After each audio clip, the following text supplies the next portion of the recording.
বলছি ও লক্ষণদা, লক্ষণদা, দাঁড়াও একটু, দাঁড়াও গো, দাঁড়াও। আরে শিবু ভাই যে, বল ভাই কেমন আছিস তোরা? আমরা ভালো আছি গো দাদা, তুমি কোথায় যাচ্ছ গো? বাজার শেষ হয়ে গেল নাকি তোমার এত তাড়াতাড়ি? জমিতে কোনো চাষবাস নেই রে ভাই, কিভাবে যে সংসার সামলাবো তাই বুঝে উঠতে পারিনি। আর দোকানদারি কি করব তুই বল, চিন্তায় আমি শেষ। শোনো গো দাদা, তুমি যে সৎ ব্যক্তি, সৎ ব্যক্তির ভগবান ঠিক এক উপায় বের করে দেবে দাদা।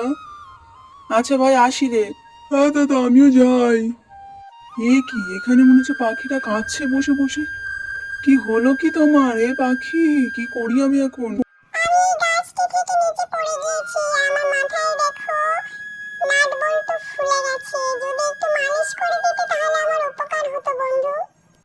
এ কি রে বাবা, এদিকে আবার কথা বলা পাখি। কিন্তু আমার কাছে তো কিছুই নেই বন্ধু, তোমাকে উপকার করার মতো আমি কি করি বলো?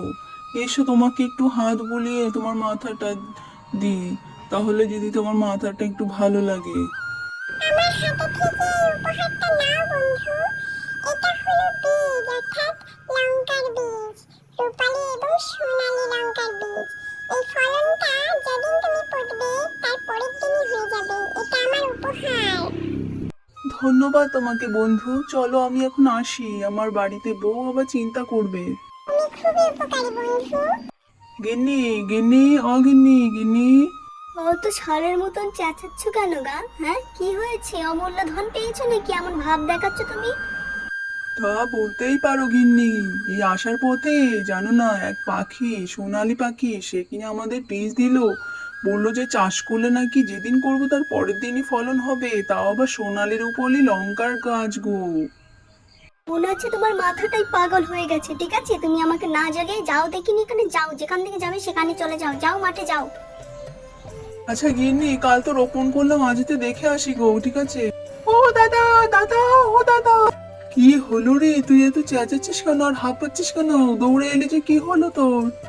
দাদা, সকালবেলায় মাঠে গিয়ে দেখি তোমার মাঠে সোনালী আর রূপালী লঙ্কায় ভরে গেছে দাদা।